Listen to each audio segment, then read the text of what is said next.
আজকে আমি আপনাদের জন্য এনেছি the art of letting go বইটির একটি আত্ম-উন্নয়নমূলক গ্রন্থ, যা আমাদের জীবনের অতীতের চাহিদা, সম্পর্ক, ভয়, দুঃখ এবং অভ্যন্তরীণ বাধা থেকে মুক্তি পাওয়ার পথ দেখায়।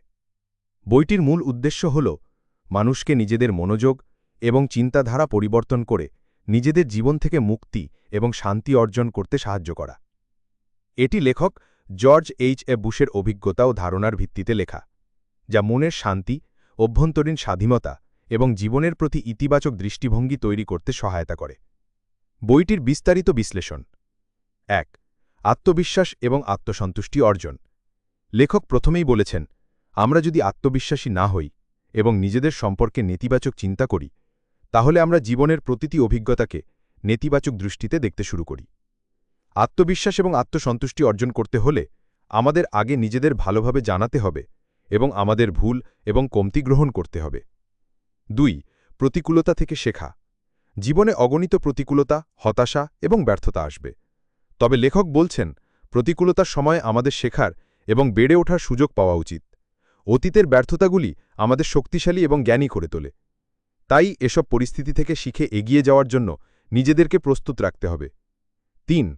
অভ্যন্তরীণ শান্তি এবং মানসিক সুস্থতা। শান্তি ও মানসিক সুস্থতার জন্য লেখক বিভিন্ন ধরনের কৌশল দেখিয়েছেন। মেডিটেশন এবং মনোযোগী অনুশীলন, সেগুলি আমাদের মনের গভীরে প্রবাহিত হতাশা এবং দুঃখকে দূর করতে সহায়তা করে।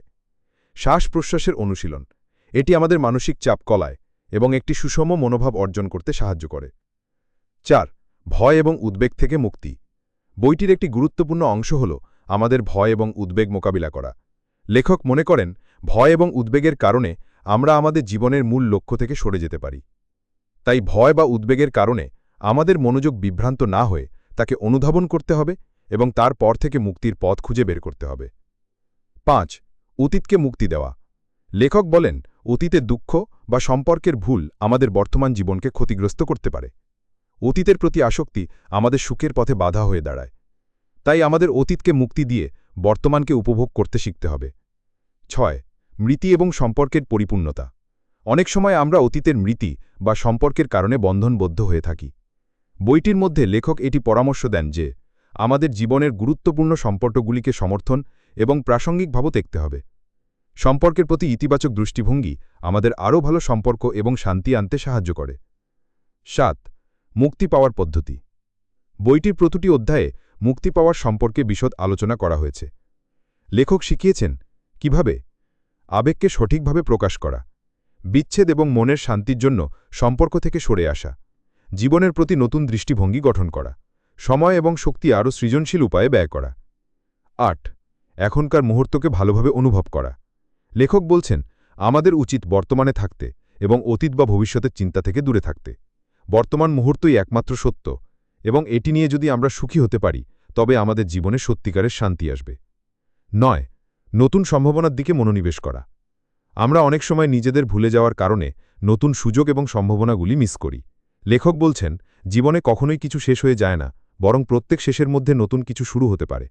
বইটি থেকে শেখা গুরুত্বপূর্ণ পাঠ: অতীতের স্মৃতির ওপর নির্ভর না করে বর্তমান এবং ভবিষ্যতের দিকে মনোযোগ দেওয়া, নিজের অনুভূতিগুলি পরিষ্কারভাবে চিহ্নিত করে সেগুলোর সাথে সমঝোতা করা, নিজের চিন্তা, আবেগ এবং অনুভূতি নিয়ে সচেতন থাকা, সম্পর্কের ক্ষেত্রে ভালোবাসা এবং সহানুভূতির দৃষ্টিতে কাজ করা, সৃজনশীলতার মাধ্যমে জীবনের বাধাগুলি অতিক্রম করা। উপসংহার: the art of letting go বইটি সঠিক দৃষ্টিভঙ্গি এবং জীবনের প্রতি নতুন মনোভাব গঠনের একটি শক্তিশালী উপায় শেখায়। এটি মানুষের মানসিক শান্তি এবং আত্মবিশ্বাস পুনরুদ্ধারে সাহায্য করতে পারে, যা আমাদের জীবনকে আরও সার্থক এবং আনন্দময় করে তোলে। যদি ভিডিওটি ভালো লেগে থাকে তাহলে একটি লাইক দিন, শেয়ার করুন বন্ধুদের সঙ্গে, আর এমন আরও বইয়ের বাংলা সারাংশ পেতে চ্যানেলটি সাবস্ক্রাইব করুন এবং ঘন্টার আইকনে ক্লিক করুন। নিচে কমেন্ট করে জানান আপনি কোন বইয়ের সারাংশ শুনতে চান পরের ভিডিওতে। দেখা হবে পরের বইয়ের অসাধারণ গল্পে। ধন্যবাদ, ভালো থাকবেন। লার্ন বাংলা বুক সামারি চ্যানেলের পক্ষ থেকে।